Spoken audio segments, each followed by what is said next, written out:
జే24 news. ఓసీల న్యాయమైన డిమాండ్ల సాధనకు ఈ నెల 23న ఢిల్లీలో జాతీయ స్థాయిలో నిర్వహించే ఓసీల మహాధర్నాకు ఏర్పాట్లు పూర్తి చేసినట్లు, అధికారుల అనుమతి కూడా పొందినట్లు ఓసీ సామాజిక సంక్షేమ సంఘాల సమాఖ్య జాతీయ అధ్యక్షుడు పోలాడి రామారావు తెలిపారు. ఈ మహాధర్నాకు రాష్ట్ర వ్యాప్తంగా ఓసీ సామాజిక వర్గీయులు తరలివచ్చి విజయవంతం చేయాలని కోరారు.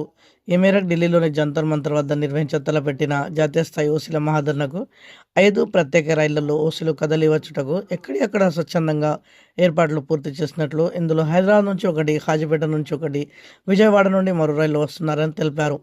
శుక్రవారం హైదరాబాద్ ప్రెస్ క్లబ్లో ఓసీ జేఏసీ జాతీయ రాష్ట్ర నాయకులతో నిర్వహించిన సమావేశంలో పోలాడి రామారావు మాట్లాడుతూ, అగ్రవర్ణాలోకి అర్థిగా వెనుకబడి ఉన్నవారు రిజర్వేషన్లు లేని కారణంగా అటు సంక్షేమ పథకాల ఫలాలు అందక ఇటు రాజకీయ పదవులు పొందలేకపోతున్నారని అన్నారు. ఓటు బ్యాంక్ రాజకీయాలతో మున్సిపల్ వార్డు రిజర్వేషన్లు ఓసీలకు తీవ్ర అన్యాయం జరిగే అవకాశాలు కోల్పడ్డారని మండిపడ్డారు. రాజ్యాంగబద్ధంగా ఏర్పడ్డ 10% ఈడబ్ల్యూఎస్ రిజర్వేషన్లపై రాజకీయ పబ్బం కోసం కొందరు ఆయా కులాల్లోని ప్రజలను మభ్యపెడుతున్నారని ఆవేదన వ్యక్తం చేశారు. అయిపోతుంది, వాళ్ళకి పైసలు వస్తాయి కావచ్చు, పెంచేది కావచ్చు, కానీ యువతకు ఉద్యోగ కల్పన అనేది జరుగుతలేదు. ఉద్యోగ కల్పన యువతకు కల్పన లోపల కానీ, తర్వాత ఈ పారిశ్రామికీకరణ కానీ, ఈ తర్వాత ఈ రియల్ ఎస్టేట్ దందా, కొందరు బ్రోకర్ల దందా కానీ, బంగారు తెలంగాణ లోపల న్యాయం జరగలేదు. కావున ప్రజలు ఆ రోజు తీసుకున్న నిర్ణయం, ఆ రోజు లోపల వ్యక్తమైన అభిప్రాయాలు ఏంటంటే ఖచ్చితంగా ప్రత్యామ్నాయం అనేది ఒకటి ఉండాలని.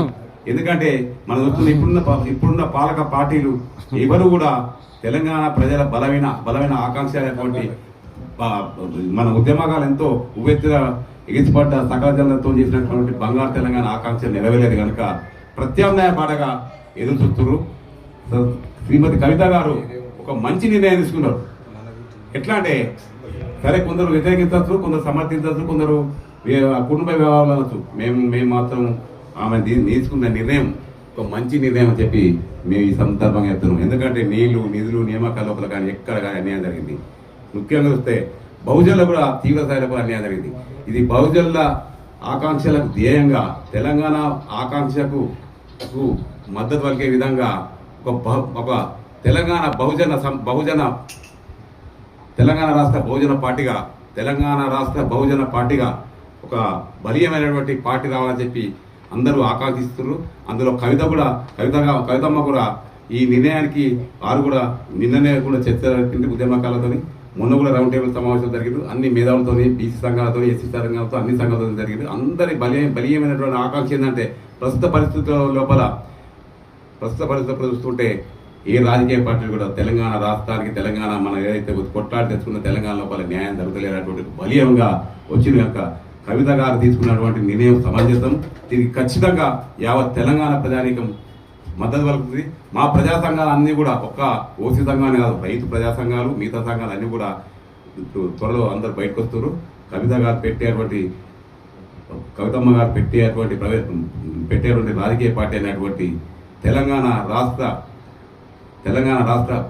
బహుజన సమితి లేదా తెలంగాణ రాష్ట్ర బహుజన పార్టీకి అందరూ కూడా మద్దతు పలకడానికి, స్వాగతం పలకడానికి సిద్ధంగా ఉన్నారు. రాబోయే 2 ఏళ్ల లోపల, 3 ఏళ్ల లోపల జరగబోయే అసెంబ్లీ ఎన్నికల లోపల ఖచ్చితంగా అధికారంలోకి రావడం ఖాయం. ప్రత్యామ్నాయ పార్టీ కూడా చూస్తున్నారు. కవితమ్మ పెట్టే పార్టీ రాష్ట్రం లోపల అధికారంలో రావడం ఖాయం అని చెప్పి ఈ సందర్భంగా నేను తెలియజేస్తున్నాను. ఈ నిర్ణయం నా ఒక్కదే కాదు, తెలంగాణ రాష్ట్ర వ్యాప్తంగా ఉన్నటువంటి అన్ని ప్రజా సంఘాల నిర్ణయం, అలాగే యువత నిర్ణయం, తర్వాత కార్మిక, కర్షక, ఉద్యోగ, ఉపాధి వర్గాల నిర్ణయం కూడా ఉన్నది, ఖచ్చితంగా ఉన్నది. ఒక తెలంగాణ ఆడబిడ్డ పెట్టేటువంటి ఒక పార్టీ బెంగాల్ లోపల మమత, తర్వాత తమిళ లోపల జయలలిత ఏ రకంగానైతే సంచలనం సృష్టించారో ఆ రకంగా ఇక్కడ సృష్టించబోతున్నారు. రాబోయే ఎన్నికల లోపల విజయం చేకూర్చడం ఖాయం. దానికి మీ అన్న కూడా సపోర్ట్గా కవితమ్మ కుట్టాలని చెప్పి ఘంటాపరంగా మీ ఈ వేదిక మీద నేను మా నిర్ణయాన్ని స్వీకరిస్తున్నాం. కవితమ్మ గారికి అధికారం రావాలని, ఎందుకంటే మేము కూడా భాగస్వామ్యం కేవలం కవితమ్మ వాపతితో వ్యక్తిగత స్వార్థం పెడతానని కొందరు అనొచ్చు. కానీ అట్లాంటే మా యొక్క బహుజనుల వాపతి అన్ని ప్రజా సంఘాల ఆ మేనిఫెస్టో ప్రకారంగా ఆ బహుజనుల భాగస్వామ్యంతోనే ఆ పార్టీ ఏర్పడబోతుంది. బహుజనుల భాగస్వామ్యంతో క్యాబినెట్లో కానీ ఏది కానీ ఆ రకంగా ఏర్పడబోతుంది. ఖచ్చితంగా అధికారం వస్తుంది కవితమ్మ పార్టీ. మేము ఖచ్చితంగా మా నిర్ణయాన్ని అన్ని ప్రజా సంఘాల తరఫున, రైతు సంఘాల తరఫున ఖచ్చితంగా మేము మద్దతు పడతామని చెప్పి గంటాపదంగా ఈ వేదిక ద్వారా నేను ప్రకటిస్తున్నాను. ఓకే, ఖచ్చితంగా మేము కూడా పార్టీ చేద్దాం. లేదు ఏదో అదే ఓటు బ్యాంక్ రాజకీయాలు ఖచ్చితంగా మేము మద్దతు నిలబడే కాకుండా మద్దతు కూడగడతాం. ఆమెను అధికారులు నిలబడడానికి కూడా శాశ్వతమైన ప్రజా సంఘాలు, రైతు సంఘాలు, అన్ని వాళ్ళ సంఘాలు కూడా కృషి చేస్తామని చెప్పి ఈ సందర్భంగా గంటాపదంగా చెప్తున్నాం. రాబోయేది తెలంగాణ రాష్ట్ర బహుజనుల ఆకాంక్ష మేరకు బహుజనుల భాగస్వామ్యంతో ఏర్పడేటువంటి తెలంగాణ రాష్ట్ర బహుజన సమితి లేదా బహుజన పార్టీ అనే అర్థం లోపల ఏర్పడబోయే పార్టీకి మేము ఇంకా పార్టీని పేరు నిర్ణయించకుండా కూడా మేము ఈ పేరు సూచిస్తున్నాం. ఆమె కూడా పరిగణలోకి తీసుకున్నా చెప్పి మేము ఆశిస్తున్నాం. మీరు తరపున మొత్తం అంతా ఓసీ చేసి కొందరికి భేదాభిప్రాయాలు ఉంటాయి.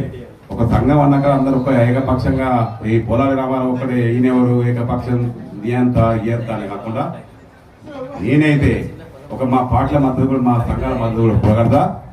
అంచెలంచెలుగా మా ఓటు సంఘాల మద్దతే కాకుండా రాష్ట్ర వ్యాప్తంగా ఉన్న కార్మిక, కర్షక, యువత అన్ని మన ఇది మైనార్టీ సోదరులు కానీ, రైతు సోదరులు కానీ, బీసీ సోదరులు కానీ, ఎస్సీ సోదరులు, ఎస్టీ సోదరులు కానీ అందరం తెలంగాణ ఉద్యమకాల మద్దతు కూడా కూడగట్టి ఖచ్చితంగా మేము ఏదైతే ఇప్పుడు మా ఆకాంక్ష మేరకు ఏదైతే పోరాటం చేసినాం, గత 18 పోరాటం చేసి ఈడబ్ల్యూఎస్ రిజర్వేషన్ సాధించుకున్నామో ఆ రకంగా అందరి మెయిన్ యువత తర్వాత తెలంగాణ రాష్ట్ర ప్రజల ఆకాంక్ష మేరకు, రైతుల ఆకాంక్ష మేరకు ఖచ్చితంగా నూతన పార్టీ, ప్రత్యామ్నాయ పార్టీ ఏర్పడవలసిన అవసరం ఎంతైనా ఉంది.